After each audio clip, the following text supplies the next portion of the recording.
Ya, ibu-ibu sekarang harus paham kalau ibu-ibunya mengaji, anaknya pacaran terus, ngapain ngaji melulu?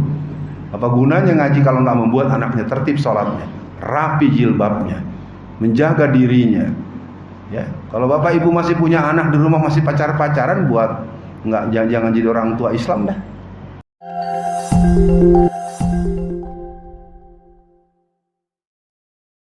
Assalamualaikum warahmatullahi wabarakatuh. Waalaikumsalam warahmatullahi wabarakatuh.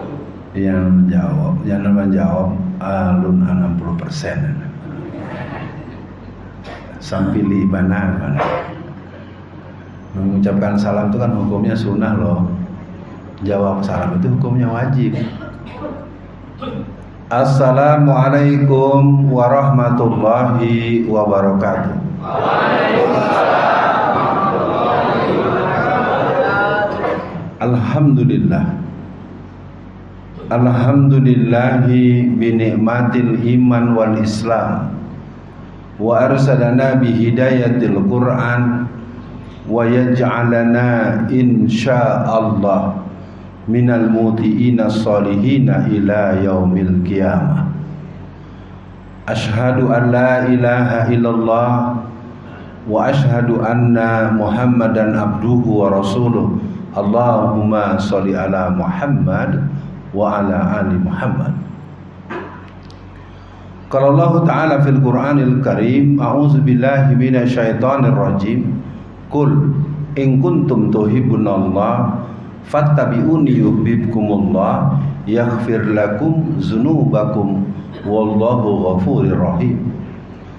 Qala Rasulullah sallallahu alaihi wasallam, la yu'minu ahadukum hatta ahabba ilaihi wa waladihi wan nas ajma'in. Bapak Ibu yang berbahagia, hari ini saya berkumpul di komunitas yang sebetulnya bukan Sumatera Barat ya. Tapi semenjak tiba mengece awak tarwih ya. Walaupun berjumpa dengan sahabat saya yang berasal dari Temanggung, orang Jawa tapi bininya orang Padang. Itu aja ya. Ambo orang awak, orang rumahnya orang Jawa. Nah, tukeran ya Pak ya. Kepada yang saya hormati Bapak Al-Ghafar sebagai Ketua Takmir Masjid, mungkin baik sedikit saya menyamakan frekuensi dulu Bu dengan jamaah supaya dipahami bahwa saya ini bukan Ustadz PKI ya. Jadi kesannya tadi disebut-sebut saya ini Ustadz PKI. Tidak, saya bukan Ustadz PKI. Basic saya pendidikan, saya dosen ilmu pendidikan sejak tahun 1992 sampai hari ini di sebuah universitas Muhammadiyah yang mungkin sangat besar kalau di Jakarta. Silakan tinggal pilih saja. Ada UMJ, ada UHAMKA. Pada Pak Al-Ghafar, Magister Pendidikan telah memberikan pesan yang penting buat kita. Sebelum saya memulai pendidikan soal maulid, karena ada juga yang bilang maulid itu enggak usah, enggak boleh, dan segala macam. Nanti saya tidak ingin berdebat, cuman mau ngasih tahu, enggak usah gitu kali. Ya, Maulid Nabi ini adalah sebuah peristiwa yang memang pernah ada dan memang tidak pernah diperintahkan untuk diadakan acara seperti ini. Lalu kalau kita ada seperti ini salahnya apa? Dan nanti kita bahas. Saya sudah menyiapkan bahan materi tentang 6 anugerah kerasulan diawali dengan nilai penting Maulid Nabi. Mungkin yang perlu saya pesankan dari tadi ada sedikit kalimat dari Pak Al-Ghafar tentang ndak terasa dia tidak masih baru tanggona adonan lunas. Al-Quran mengkhabarkan kepada kita dalam surat 2 ayat 261. A'udzubillahi minasyaitonir rajim. Masalul ladzina yunfikuna amwalahum fi sabilillah kamasali habatin ambatat sab'a sanabila fi kulli sumbulatin mi'atu habbah wallahu yudhaifu liman yasha wallahu wasi'un alim. Permisalan orang-orang yang menyedekahkan hartanya seperti orang menanam sebuah benih yang tumbuh bercabang 7, yang setiap cabang berbuah 100. Tidak ada lah orang menjadi masikin gara-gara bersedekah. Abu arok satu hari kau selesai utang. Ya, aku orang miskin, aku nggak punya uang, bohong. Ya, Orang-orang pribumi ini, orang Melayu ini sukanya ngaku miskin. Nanti lihat aja dia jalan-jalan, keliling-keliling, umrohnya udah 13 kali. Ya, saya tidak mau menyindir siapapun. Kalau bahasa anak Betawinya gue nggak mau tahu. Pokoknya hari ini tuh yang utang lunas. Ya, jangan nyumbangi cuman 10.000 atau buka dompet dia cari uang yang paling jelek. Ya, yang paling bulukan. Kalau nggak bisa 10.000, 20.000. Kalau nggak bisa 20.000, 50.000. Ibu kalau nggak bisa 50.000, 100.000. Kalau nggak bisa, lebih banyak lagi. Terus gimana? Ya nanti tindak lanjuti aja. Pertama mungkin atau berikutnya mungkin perlu sedikit berkenalan. Tak kenal maka ta'aruf. Amboko sebenarnya anak Betawi. Anak Betawi asal Sumatera Barat. Apa jama orang awak tulen 24 karat. Ya, berumah di tepian Danau Meninjau. Ya.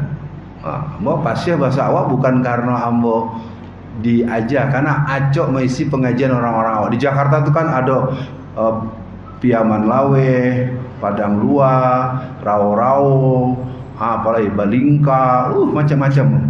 Nah, ngene-ngene bahasa awak pandai ini. Wah, oke lah, cukup dulu ya. Alfian Tanjung ini adalah seorang hamba Allah yang banyak kekurangan dan sempat kemarin kuliah khusus di 5 penjara. Jadi hari ini acara kita ada 2 nih, penyampaian materi dengan tema besar. Saya sudah siapkan tadi sambil berbincang dengan Bapak. Saya kasih tema Maulid Nabi meneladani Rasulullah SAW dan membaca Indonesia. Nah, nanti supaya tidak terjadi salah fahaman untuk sholat syuruknya nanti ya, sholatnya isyroknya nanti.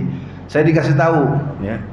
Kalau saya sebenarnya penganut kalau orang sedang majlis ilmu ya. Kan Rasulullah pernah terjadi tuh. Satu Rasulullah habis sholat, orang-orang masih sholat sunnah qobliyah atau ba'diyah. Kok enggak kelihatan? Sampai sama sahabat komplain, "Ya Rasulullah, apakah Anda enggak sholat sunnah?" Apa kata Rasulullah? Majelis ilmu itu lebih penting daripada sholat sunnah. Saya bukan ingin berdebat loh. Kalau nanti mau skor aja. Saya tunggu gitu. Terus kalau saya nggak sholat isyrok, saya masuk neraka gitu. Ini penting nih. Saya ingin jadi jangan sampai kita akhirnya termasuk Maulid Nabi.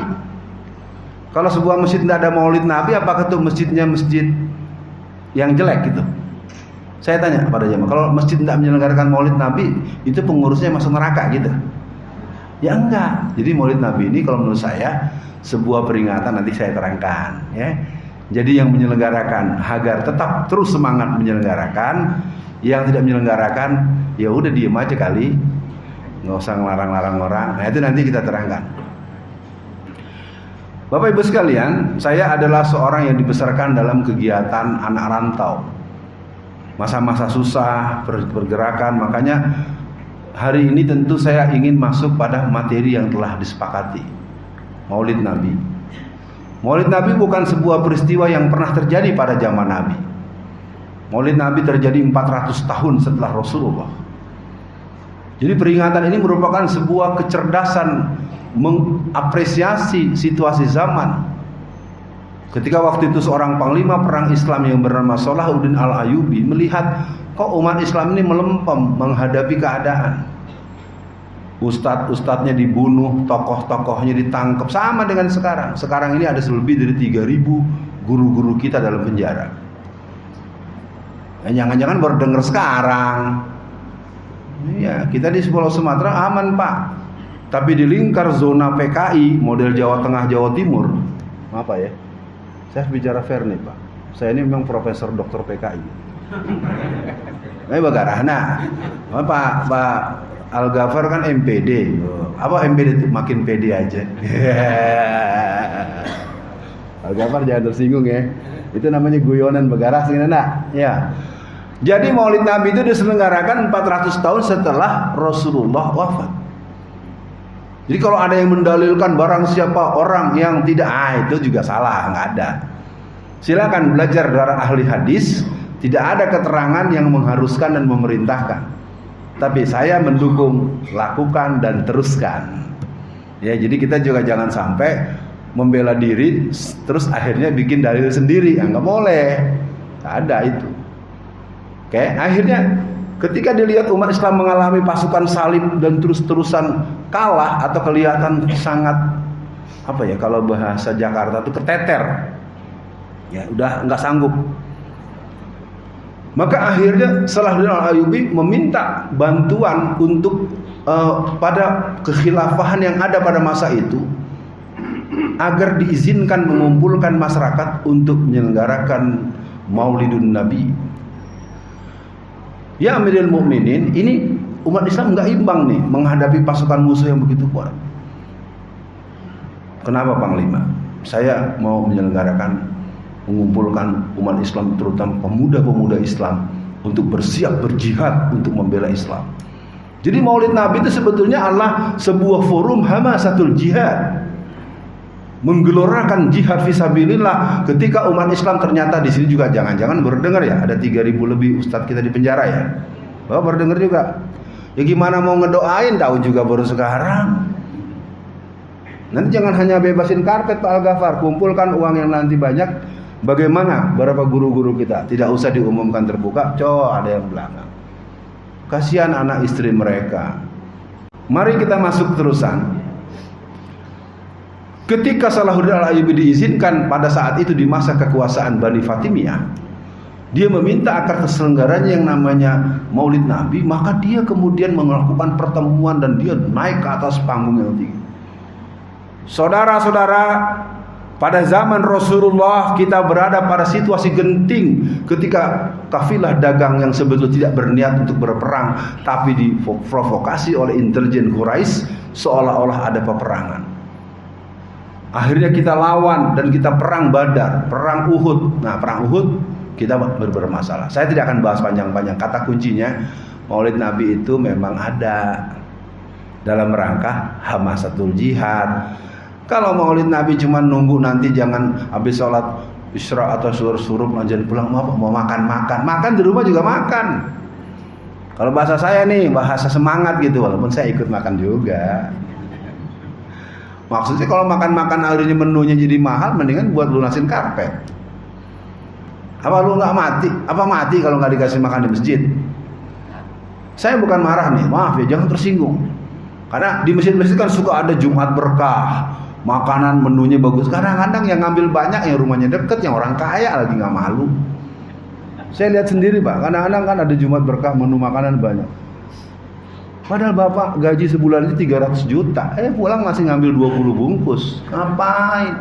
Ini fakta loh. Ya, jadi saya ingatkan para jamaah nih, hari ini kita mau bicara satu yang sifatnya biografis historis, yang satu kita mau bicara apa adanya, seadanya atau selengkapnya atau gimana nih? Yang kedua nih, sekedarnya atau apa adanya? Berani? Serius? Nanti kalau ditangkap enak aja, gue yang ditangkap lu pulang. Ya, kita akan mungkin tidak sedonyo dikatakan terbuka, dipahami nantasurana. Kalau tidak tasabui secara apa adanya, tatangkoklah nanti maksudnya, ya. Oke ya, siap ya. Jadi buat pengurus masjid nanti kalau udah mau sholat ini saya dikasih tahu, ya. Tapi kalau saya lebih mengusul kita terus aja dulu gitu, usulan bukan paksaan. Iya emang begitu dalilnya. Ini nanti, hari ini saya kayaknya dosa deh nggak sholat. Ini mana ceritanya? Oke ya, udah clear ya. Jadi kita selesai sampai jam 8:30 ya. Ya. Jangan kelamaan. Ya, kita konfirmasi dulu karena kadang-kadang satu-satu menyerupi pulang. Nah, itu namanya adab majelisnya kurang. Ada ta'lim muta'alim. Saya bukan mau balik yang biasa. Orang tuh harus sampai kemana-mana. Nggak biasa, tapi ada juga sih yang begitu. Kita hari ini dua, kita menyampaikan dan kita dialog. Jadi hari ini kita bertemu dengan jam 6 kurang 7 menit. Bagaimana kalau saya sampai pada pertanyaan kita selesaikan barang ini sampai jam 7? Berani nggak? Oke ya, jam 7 selesai. Nanti kita buka tanya jawab. Nanti kita tambah 10 menit, 15 menit. Nanti baru saya akan memimpin doa. Kita tidak ada lagi sederhana ini negeri tanpa mengerikan. Ya, nanti kita terangkan di saat saya membahas Indonesia kita era 98-2022. Oke, yang pertama 6 anugerah kerasulan. Kita masuk dulu. Jadi peringatan Maulid Nabi memang pernah ada dalam sejarah Islam. Ya, jadi kalau yang bilang nggak ada itu nggak baca sejarah ente. Ya, tapi dia bukan keharusan. Jadi jangan sampai kalau ada masjid nggak ngadain Maulid lalu dituding-tuding, nggak boleh. Kalau mau baca ayat hadis tadi, la yu'minu ahadukum hatta ahabba ilaihi wa waladihi nas ajmain. Ya, ciri-ciri pengikut Rasul ya kalau yang remaja nggak pacaran. Ada nggak remaja di sini yang nggak pacaran?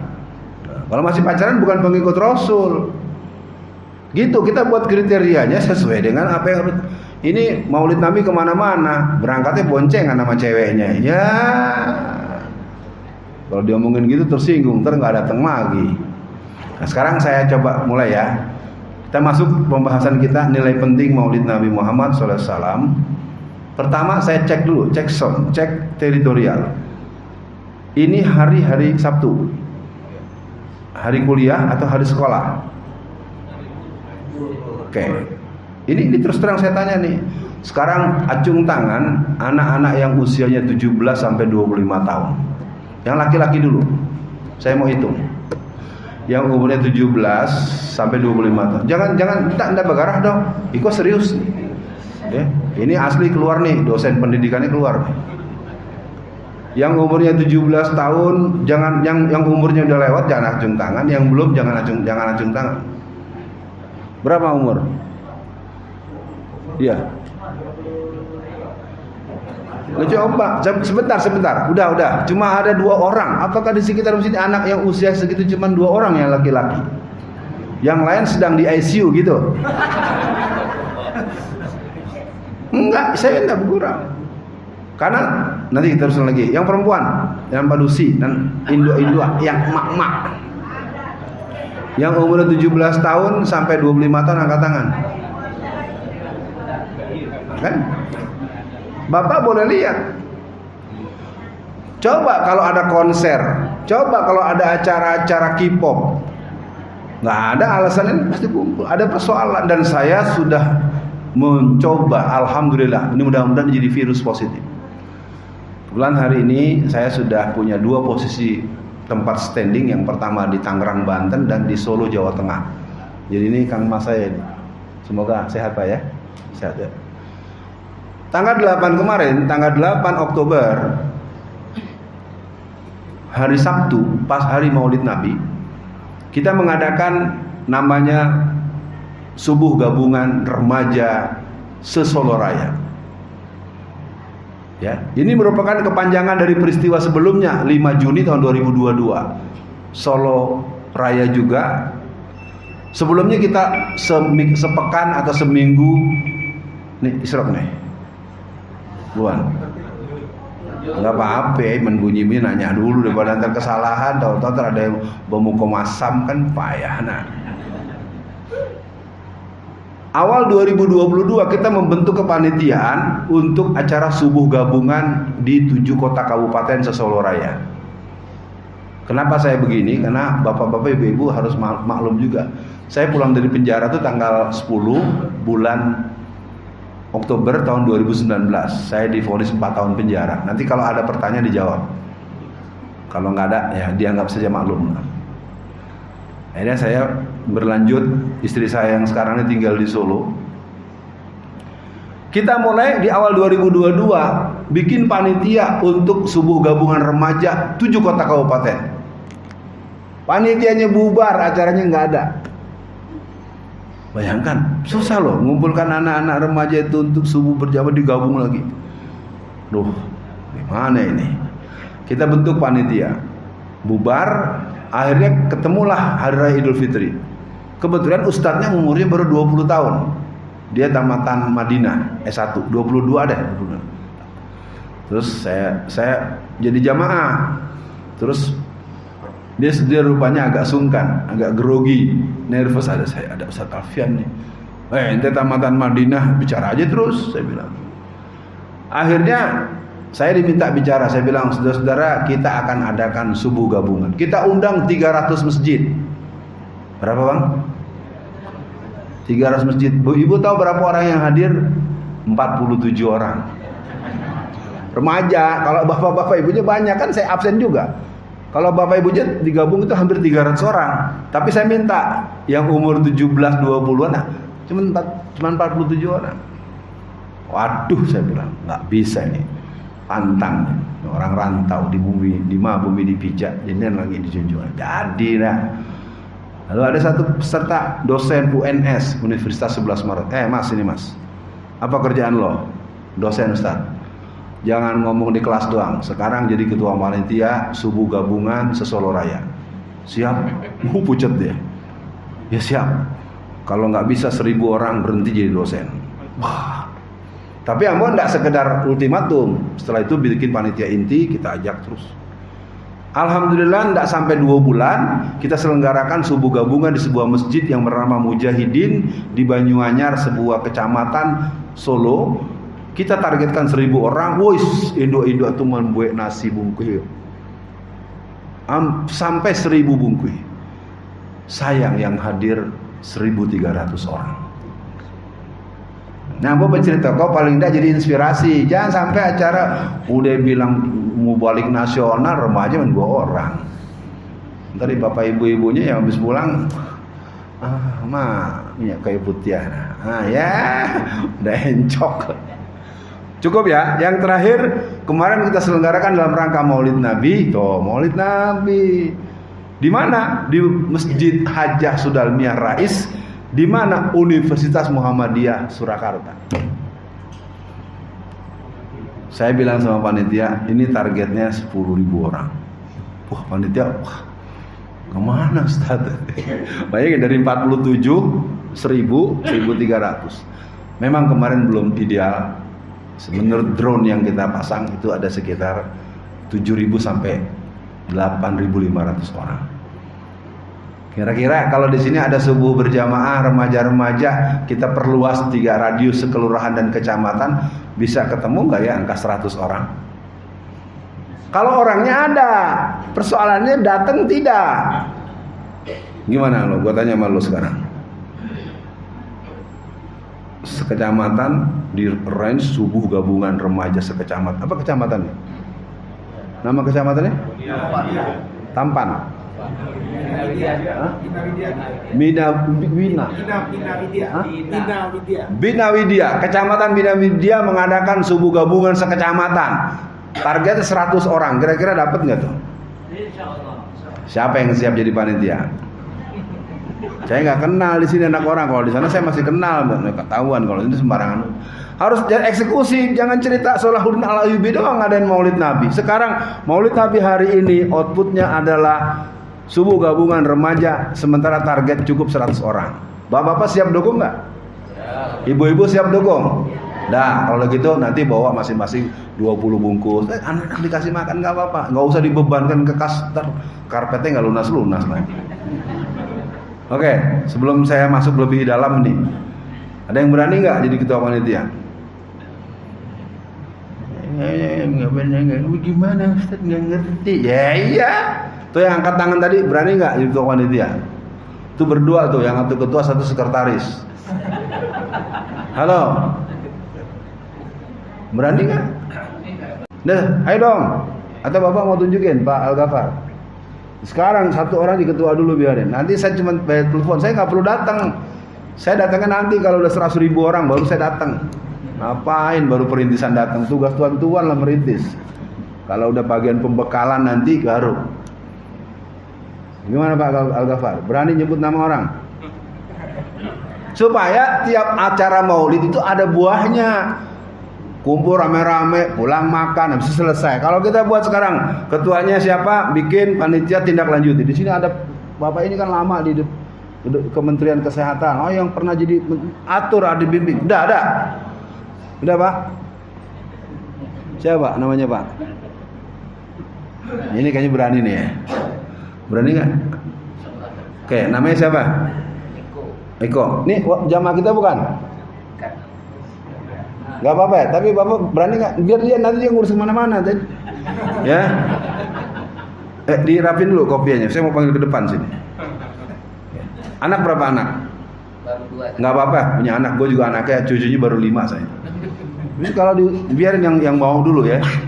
Nggak usah muluk-muluk, cuma 100 orang. Nanti koordinasi Pak dibantu, ya diolah. Ya jangan minta duit mulu. Ya jadi panitia bukan nyari duit. Siap, Ustaz. Ya Siap. berani ya. Insyaallah. Lo kalau bohong awas lo. Nggak teman sama gue lo. Ya selamat ya. Ustaz. Ya namanya Eko ya. Bu Ibu, Bismillahirrahmanirrahim. Kita amanatkan kepada Uda Eko. Uda ya? Orang awal ya? Orang awal. Di mana kampung? Parang Panjang. Padang Panjang. Wah, dari Parabena. Hah? Enggak. Oh, enggak. Ya, Mas Eko, Mas Eko ya. Nama Eko kan Mas ya, Pak ya? Ya udahlah ya. Lo kalau gagal jangan ketemu saya lagi. Ya. Target 100 orang. Bagaimana jamaah siap dukung? Oke, kalau udah siap ini ditindaklanjuti. Saya mau lihat jangan jadi anak muda kalau nggak bisa bikin sejarah. Oke, silakan dulu. Kita udah ada di sekolah. Laksanakan. Ya, jangan anak sekolah dibawa sini semua. Nggak ada. Nanti kalau di sini misalnya ada 20 masjid, biarin cukup satu masjid 5 orang aja. Siap. Nggak ada banyak-banyak. Ini target cuma 100. Perwakilan dari berapa nih? Satu kecamatan berapa masjid? Banyak. Anggaplah kita targetkan, kita garap misalnya 30 atau 50 masjid. Ya kan? Satu masjid kalau tadi satu masjid cuma 2 orang. Segitu dulu ya. Siap, Ustaz. Lo kalau gagal mendingan ganti pakai rok aja nih ya. Pakai jilbab ya. Oke, selamat duduk. Ya, tuh Pak Al-Ghafar ditindaklanjuti. Jangan bilang itu bukan remaja kita. Nggak usah, ini remaja Islam. Dimanapun dia berada. Oke ya, cukup dulu. Kita masuk nilai penting Maulid Nabi. Kenapa ada Maulid Nabi? Maulid Nabi itu adalah ikhtiar untuk memperkokoh keimanan kepada Allah dan Rasulnya, menanamkan pada generasi muda kecintaan kepada Rasulullah. Rasulullah itu keren. Mahabbatur Rasul itu adalah ekspresi orang yang hidupnya mengerti hakikat Islam. Makanya saya nggak ngerti kalau ada orang suka caci maki Maulid. Masalahnya apa buatnya? Mungkin juga kadang-kadang penyelenggara Maulidnya juga suka ada yang berlebihan. Kalau di sini saya lihat biasa aja kok, standar. Ya, Pak Al-Ghafar, Bapak-bapak semua pada kompak. Maulid Nabi tahun depan adakan. Penceramah ganti-ganti. Oh nanti Ustadz Alfian lagi, nggak usah, ngapain? Ya saya ntar sekali-sekali, kalau nggak bisa sekarang ya nanti 5 tahun lagi gitu ya. Gimana Pak? 5 tahun lagi? Keburu meninggal dah. Oke, saya pikir itu ya, sehingga menjadikan Nabi Muhammad SAW sebagai uswatun hasanah yang diteladani diserap dalam pikiran dan perilaku. Ibu-ibu bapak, saya namanya Alfian. Di mana ke sekolahnya? Di mana ke pesantrennya? Pesantren Ambo itu adalah Amma Ambo sendiri. Ini pensiun tanggal 17 bulan September tahun 1997 sebagai kepala sekolah unggulan di Jakarta. Kepala sekolah unggulan, motor aja nggak punya. Kepala sekolah kan orang penerbit itu kan ngasih wah. Ambo mau menutup sedikit. Nanti diajarkan ke Ambo dari Amma. Alfian, jangan pernah hidup memenangkan sesuatu dengan cara yang curang. Ya. Wilayah itulah yang tertanam kuat. Jadi kalau pada teman-teman bapak-bapak jamaah bilang saya kemarin mau dipanggil nggak bisa, saya keliling-keliling sampai ke Batam, sampai ke Lampung. Musim Covid pertanggal 13 Maret 2020 sampai hari ini saya lewat aja kemana-mana. Nggak ada orang yang mati di masjid gara-gara Covid, nggak ada. Seluruh dunia. Bahwa Covid-nya ada, ya iya ada. Tapi tolong periksa yang mati karena Covid, yang mati karena penyakit jantung, yang mati karena TBC, yang mati karena HIV, banyak mana Pak? Yang lain-lain itu lebih banyak. Lalu pertanyaan saya sering saya ulang-ulang, selama musim Covid ada berapa orang Cina yang mati? Jangan buru-buru jawab Bu, saya cuma nanya. Kan pertanyaan, kalau pertanyaan kan boleh dong. Kenapa nggak ada? Kenapa dikit? Nah, ini ada apa? Itu yang dalam teori perang internasional namanya biological war.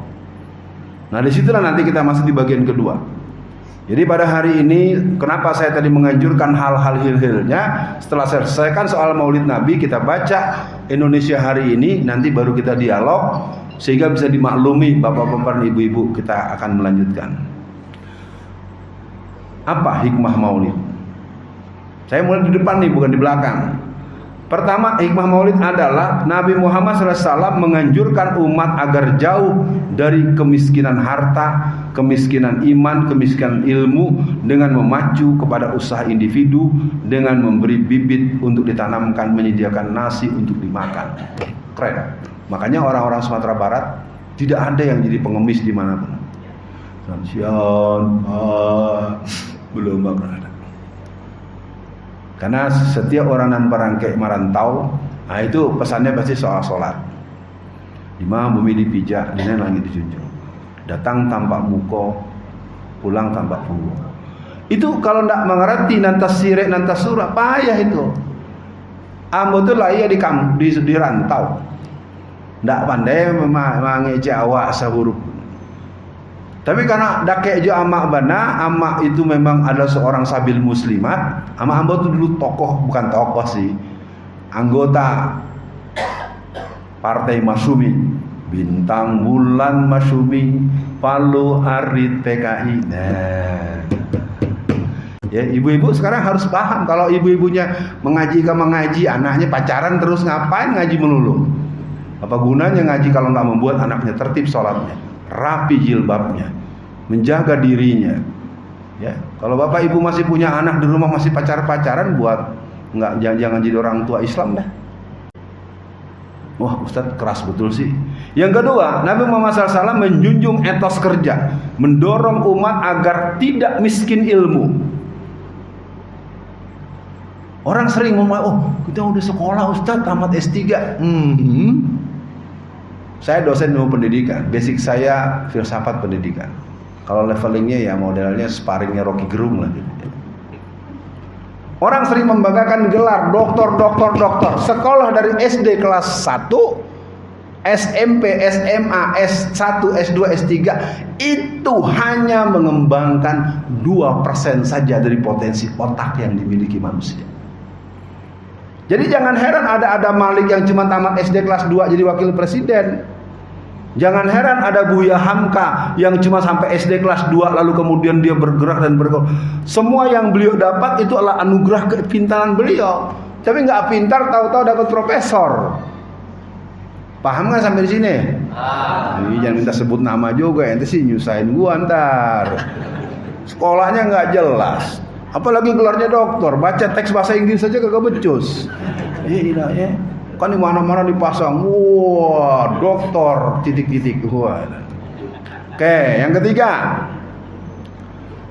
Nabi Muhammad SAW mendorong agar manusia tidak miskin mental.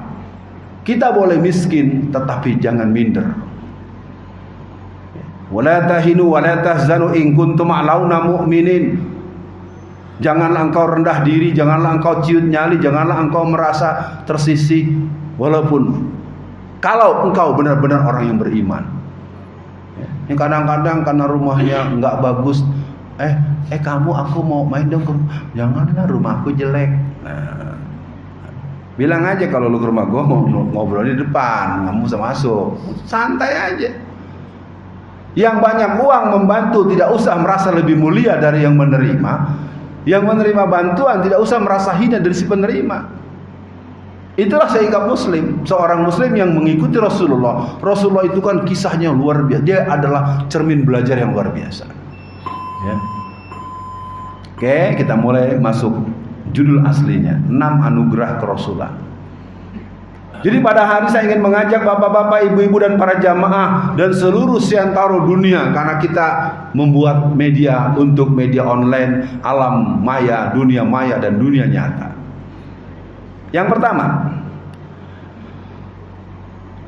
ada hal yang ditegaskan dalam Al-Quran surat Al-An'am ayat 162. Kul inna salati wa nusuki wa mahyaya wa mamati lillahi rabbil alamin. seorang pengikut Rasul, dia akan punya komitmen, hidupku, sholatku, ibadahku, hidupku, matiku hanya untuk Allah. Saya ini di Tangerang itu 15 tahun mengurus sekitar 2.800 masjid. Saya bukan pengurus, saya ketua majelis suro. Masih ketek, masih bau kencur, tapi sudah jadi dari dulu gitu Pak. Saya sering jadi orang tua, kadang-kadang orang ini suka, ini galak banget sih, kasar banget, padahal sih tidak. Saya bukan galak, bukan kasar. Saya lebih banyak mengajak orang, yuk kita berbuat, mari yang kita berbuat benarnya dari awal. Benar niatnya, benar caranya, benar tujuannya. Sip. Jadi kalau orang di masjid nggak berani, kalau menjadi pengurus masjid syaratnya cuma 2. Tertib sholat 5 waktunya. Yang kedua, takutnya hanya pada Allah, bukan sama gugus Covid. Kalau takut sama gugus Covid, jangan jadi pengurus masjid. Ya. Nah, saya keliling Indonesia, saya katakan dengan terbuka, 80% masjid Indonesia tetap seperti biasa. Jadi Bapak nggak usah bangga di situ. Saya memang tidak mau bicara banyak-banyak, saya terus. Karena di Amerika 50 negara bagian di Amerika, apakah Oklahoma, apakah Arizona, sampai pemerintah negara bagian di Amerika itu berteriak-teriak, mengemis-ngemis, minta tolong, saudara-saudara ayo ke masjid. Coba, padahal mereka Kristen. Bacalah Quran nanti surat At-Taubah ayat 17 dan 18. Sesungguhnya orang-orang yang meramaikan masjid adalah orang-orang yang takutnya hanya pada mayyaksailallah, orang yang takutnya hanya pada Allah. Ya, maka dari itu saya himbau buat pengurus, ibu bapak sekalian, kita bukan menentang siapapun, nggak ada yang mati di masjid. Tunjukkan sama saya. Awal Covid memang ada 125 orang teman-teman jamaah tabligh yang dibawa dengan menggunakan bus, menggunakan minibus, menggunakan mobil, dibawa ke Wisma Atlet di Jakarta Selatan. Ketika mereka dibawa oleh petugas, apakah polisi, apakah petugas Covid, mereka dibawa ke sana. Apa yang ingin saya katakan para jamaah? Ketika mereka dilakukan swab, mereka di antigen, mereka dilakukan semua di PCR, 100% negatif. Allah tergantung sangka-sangka hambanya. Setiap yang hidup pasti mati. Kullu nafsin zaikatul maut. Kitabam muajjala.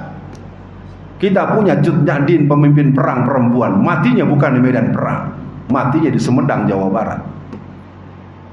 Kalau kita merasa orang-orang awak paling gak dominan, jangan lupa adat basandi sarak basandi kitabullah. Sarak mengatakan, adat menjalankan. Walaupun kita tidak persis betul karena kita bergabung, mari sadari. Ini kalau mau kita buka, kita bisa ngaji sampai jam 9 betul. Tapi nggak perlu. Yang penting satu, anugerah kerasulan menggembleng manusia untuk memiliki akidah tauhid yang murni. Lillah billah ilallahi bisabilillahi mardatillah. Bukan berarti lalu kita diam, kita bekerja. Kalau saya buka di Jakarta itu ada Uni Nur Hayati Subakan. Kayu kadang orang awak Ada Buya almarhum ya, Pak, panggilannya Haji Alay nama akrab, tapi lah Pak Nuzli Arisma. Di Jakarta tuh banyak orang, cuma sayangnya orang awak tuh tidak terbiasa punya jaringan dan saling menguatkan secara total. Tahu lah, saya nggak bisa menerangkan. Lain kali nanti kalau ada kajian khusus di komunitas Sumatera Barat, kita harus selesaikan ini. Yang kedua, anugerah kerasulan yang kedua mengajarkan kepada kita tentang prinsip persamaan, asas persamaan. Jadi jangan sampai orang menuduh masjid kita masjid orang Padang, sehingga orang Jawa tersinggung. Nggak boleh. Ini masjid orang yang takut hanya pada Allah. Ya Pak ya. Bapak walaupun orang Jawa di situ terus Pak. Tapi kalau orang Jawa yang suka menghina-hina, tahu diri lo di mana di kampung lo. Ya, kita harus clear juga, jangan sampai mentang-mentang mayoritas kita dipaksa. Jangan mau. Kita tidak akan izinkan masjid diisi orang-orang yang logikanya logika PKI, nggak ada. Ke masjid ya sholat, takut sama Allah. Anda Jawa oke, Anda Sunda oke. Ya ada juga orang awak Anda sembahyang. Nah, aduh aja. Di Jumat mencangkong-cangkong di lapawe. Dia nggak baca Quran. Masalakakum fi sakar. Wahai orang-orang yang masuk neraka sakor, kenapa masuk neraka? Qalu lam nakum minal musallin. Kami masuk neraka karena meninggalkan sholat. Cerita ini fayanzuru kaifa kana akibatul mukazzibin fa'tabiru ya ulil absar. Ambo pertama kali pulang kampung itu tahun 1985 atau 84. Dari zaman-zaman SMP SMA, ke mahkamah bawa Quran nah. Wih, tiba di kampung orang kota pandainya baca Quran. Belagu banget loh, tentang orang Padang. Faktanya apa kalau mau pulang kampung surau-surau gadang? Apa? Musaji gadang, surau-surau. Menjelang hari sembahyang bawa ke rumun cando laron, cando labahna. Selesai orang membaca azan atau abang, isinya nan gaya-gaya dari musaji nang mengkang-mengkang jalannya. Tuh anak-anak nan bakerumun di sekitar musaji. Betul Mas Eko? Iya, ini kan nanti makanya antum coba 100 dulu. Jangan banyak. Enggak gampang ini mendua. Ya. Pak Al-Ghafar dibimbing ya. Kalau sampai gagal saya nggak mau kemari lagi nanti. Karena tadi Bapak mana tuh, Bapak yang jemput saya mana tuh? Ya, Pak Masri dengerin. Kalau nanti yang 100 orang belum terselenggara, saya jangan dipanggil ke sini lagi. Gak mau, gua nggak mau denger. Ya. Lah kita mata budona min ba'di wal yakhsal min khalfihim. Ya. Zuriyatan diafa, khaufu alaihim wal yataqullah wal yaqulu qaulan sadida. Hendaklah engkau khawatir akan ada generasi di belakangmu, generasi yang lemah. Bapak ibu rajin ngaji, anaknya di rumah tidur. Anaknya tidur di rumah. Saya bukan marah Pak, saya tahu Bapak udah bangunin tapi nggak mau bangun-bangun. Karena anak-anak remaja kebanyakannya tidur menjelang subuh. Main handphone terus, Mobile Legend terus, Ragnarok terus, DM-an terus. Kira-kira begitu nggak? Iya, itu nggak bisa dibantah. Kayak cukup dulu ya, kita selesaikan dulu nih kaji kita.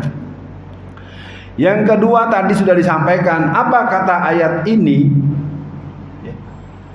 Orang-orang yang bertakwa itu adalah orang-orang yang punya nilai transcendence. Jadi kemuliaan seseorang itu adalah ketakwaan. Ya.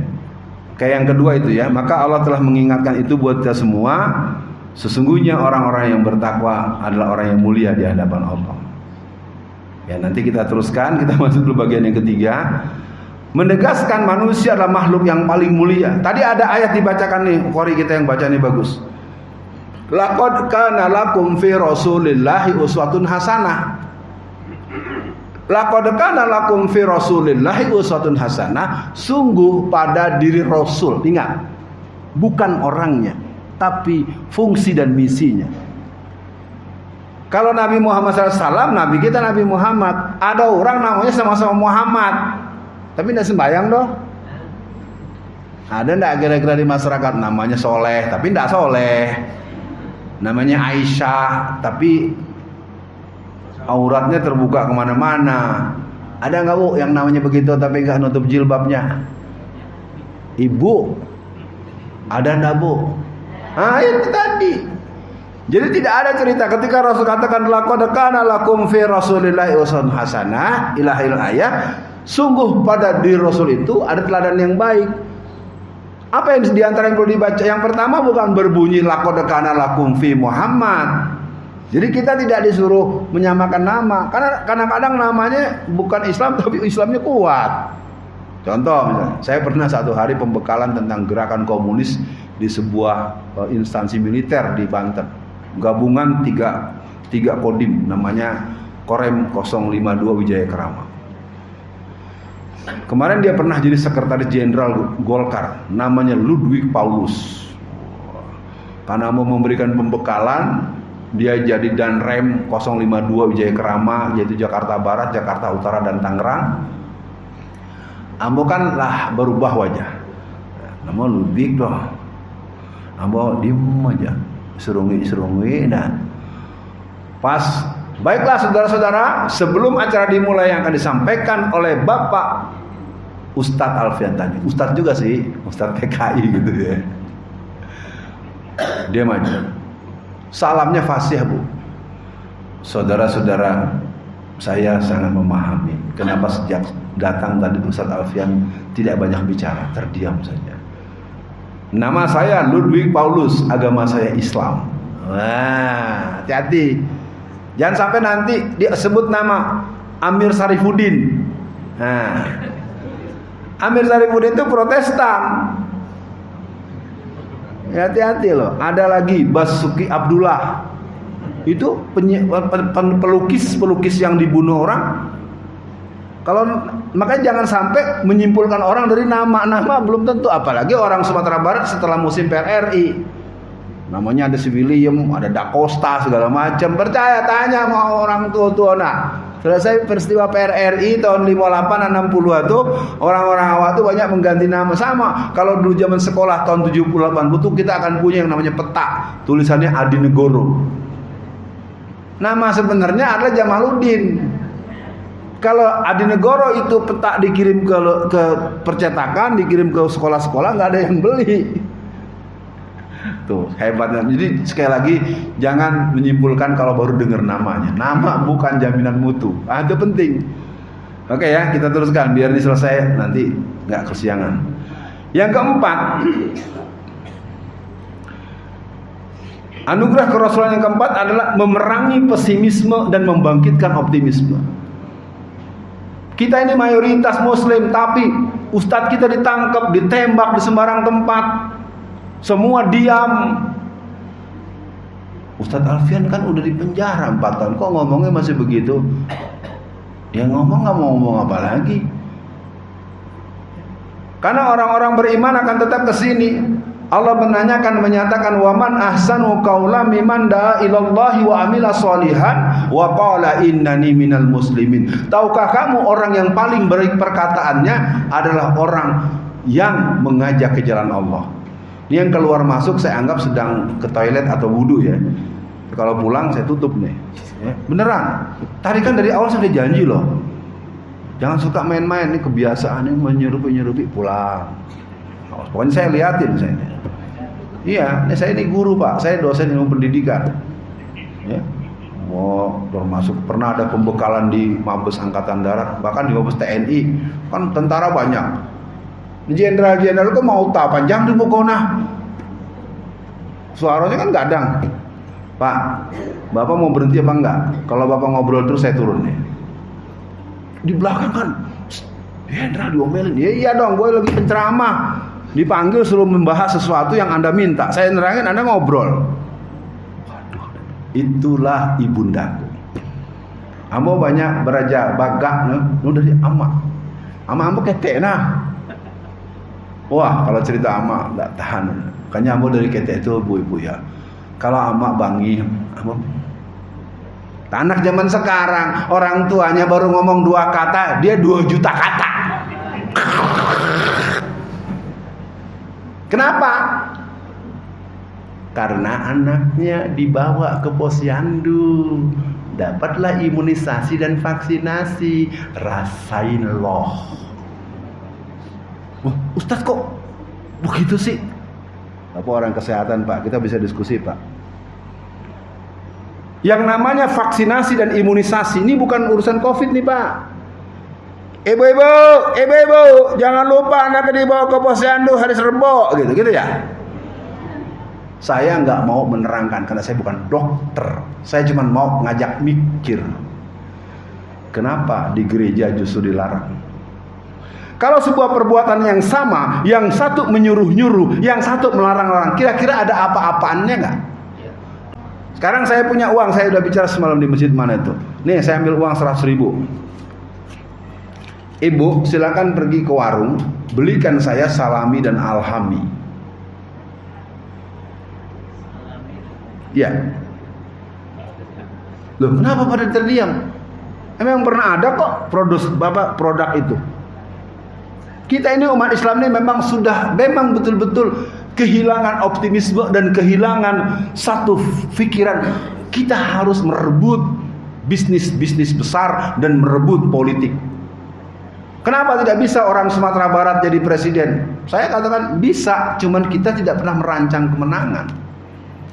Bukan harus orang Sumatera Barat, boleh orang Sulawesi. Dalam Islam itu nggak perlu diklasifikasikan secara suku. Inna akramakum indallahi atqakum. Ya, gitu ya Pak ya. Kita terus nih ya. Maksud saya pada hari ini kita akan selesaikan dulu nih, baru 4 ya. Sekarang yang kelima.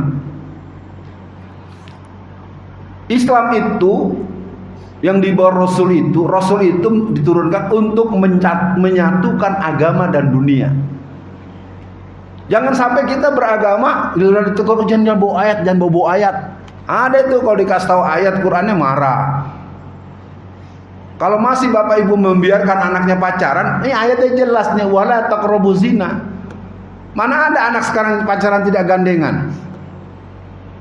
Ketika Bai'atur Ridwan berjumlah 71 orang, Rasulullah bertemu dengan para perempuan. Nanti sekarang saya suka bingung sama orang Padang nih. Kalau salaman laki sama perempuan mau begini. Ada 70-an orang. Jadi yang 60-an lebih itu bersalaman dan berpelukan. Lalu ada 2 orang perempuan yang ikut Bai'atur Ridwan, janji setia berjuang jalan Islam. Yang berdua tanya, ya Rasulullah, kok saya nggak dijabat tangan? Katakanlah gitu ya, bukan kok saya nggak dipeluk, kalau itu terlalu jauh lah. Kok saya nggak jabat tangan? Apa kata Rasulullah?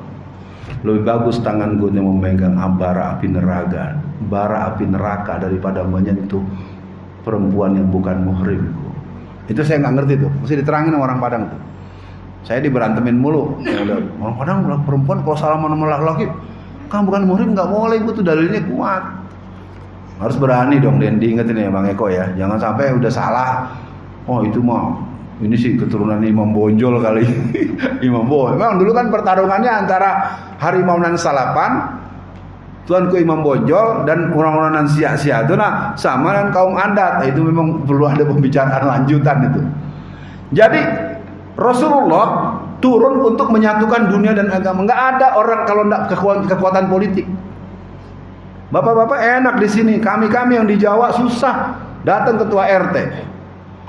Apa ketua RT? Tutup masjid. Karena ketua RT itu pengurus partai tertentu. Paham ya? Kalau nggak paham juga repot juga nih. Ke seluruh dunia nih dengerin nih.